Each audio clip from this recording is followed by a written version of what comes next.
नमस्कार, बहुत स्वागत है आपका। सुनो सरकार देख रहे हैं आप और मैं हूं आपके साथ प्रेरणा मिश्रा। सुनो सरकार में आज चर्चा होगी दो खबरों पर। कोरबा में आयुर्वेद अस्पताल मरम्मत को तरस रहे हैं, तो वहीं सीहोर में सामुदायिक स्वच्छता परिसर लापरवाही और अनदेखी का शिकार हो रहे हैं, जिनका खामियाजा आम लोगों को भुगतना पड़ रहा है।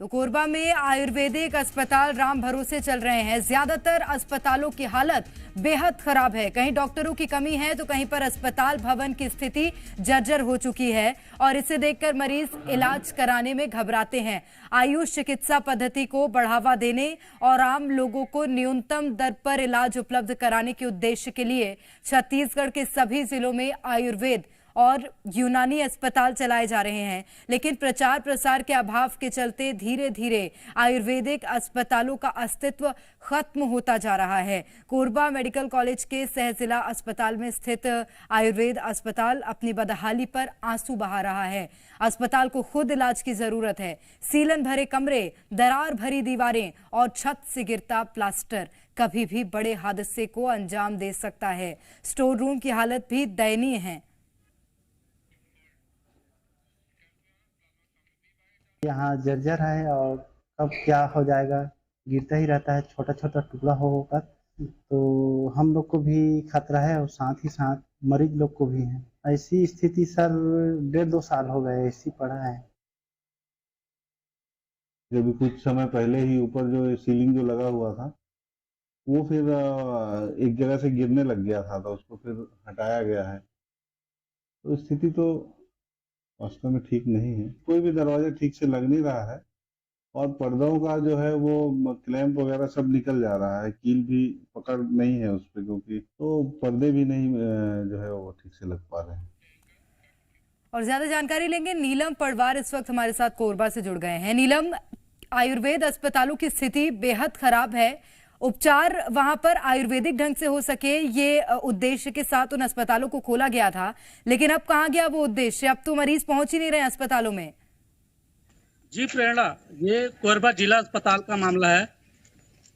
यहाँ पे पूरे छत्तीसगढ़ के जिलों में यूनानी, आयुर्वेद और होम्योपैथी चिकित्सा को बढ़ावा देने के लिए और न्यूनतम दरों में मरीजों को स्वास्थ्य लाभ देने के लिए आयुष विंग की स्थापना की गई और इसी के तहत कोरबा मेडिकल कॉलेज सा जिला अस्पताल में भी आयुष विंग बनाया गया। बिल्कुल, यहाँ पे आयुर्वेद चिकित्सा से उपचार होता है। आयुर्वेद चिकित्सा बताना चाहूंगा, ये पुरानी पद्धति है, लेकिन जिस भवन में संचालित हो रहा है वो भवन इतना जर्जर हो चुका है कि वहाँ प्लास्टर जो है नीचे गिर रहे हैं। मरीज जब इलाज कराते रहते तब भी गिरते रहता है और उस स्थिति में मेडिकल स्टाफ सहित जो मरीज आते हैं वो हमेशा डर के साए में रहते हैं, जिसके कारण मरीज धीरे धीरे वहां कम होते जा रहे हैं। नीलम, अस्पताल की जो स्थिति है वो ये साफ बयां कर रही है कि ऐसा धीरे धीरे हुआ, यानी कि लंबे समय से अस्पताल को किसी ने देखा ही नहीं, किसी ने वहां पर ध्यान ही नहीं दिया और बहुत लंबा समय हो गया है जबकि वहां की मरम्मत नहीं की गई है। यही कारण है कि ये स्थिति बनी है। बिल्कुल प्रेरणा, पिछले दशकों हो गया, 10 साल से ज्यादा हो गया आयुष विंग को स्थापना किए हुए, लेकिन 1-2 साल तो उसकी मरम्मत के पे ध्यान दिया गया। पिछले 8-10 सालों से उसके मरम्मत के प्रति कोई ध्यान नहीं दिया गया, न ही उसका प्रसार प्रसार किया गया, जिसके कारण भवन जो है पूरी तरह से जर्जर हो चुका है और डर के साए में अब वहां पे चिकित्सा हो रही है, जिसके कारण मरीज अब उंगली में गिने जा सकते हैं। कहा जा सकता है कि मरीज अब आ ही नहीं रहे हैं। जी बिल्कुल, अस्पताल में मरीज नहीं पहुंच रहे हैं और डॉक्टरों की भी कमी है क्या वहां पर? नीलम, नहीं प्रेरणा, बताना चाहूंगा कि कोरबा मेडिकल कॉलेज में जो आयुष विंग आयुर्वेद उपचार कर रहा है वहां पे स्टाफ पूरी तरह है। चिकित्सकों की कोई कमी नहीं है। यहाँ तक कि जो यंत्र है वो भी पूरी तरह से है, लेकिन नहीं आ रहा है तो केवल मरीज, क्योंकि वहां डर के साए में चिकित्सा होती है। बिल्कुल, और वो मरीज जाहिर सी बात है कि किसी प्राइवेट जगह पर अपना उपचार कराने को मजबूर है, यानी कि जो सरकारी अस्पताल में दाम है उससे दुगना दाम भरने को एक तो मजबूर है और दूसरी बात ये कि वहां पर उचित इलाज मिल पा रहा है या नहीं ये देखने वाला भी वहां पर कोई भी नहीं है। जी प्रेरणा, जिस उद्देश्य से ये आयुर्वेद विभाग खोला गया था उसका उद्देश्य ही था कि कम दर में मरीजों का उपचार मिल सके। और एक आयुर्वेद चिकित्सा जो है महंगी चिकित्सा है। ज्यादातर केरल या मलयालम में पंचकर्म के माध्यम से ये चिकित्सा दी जाती है।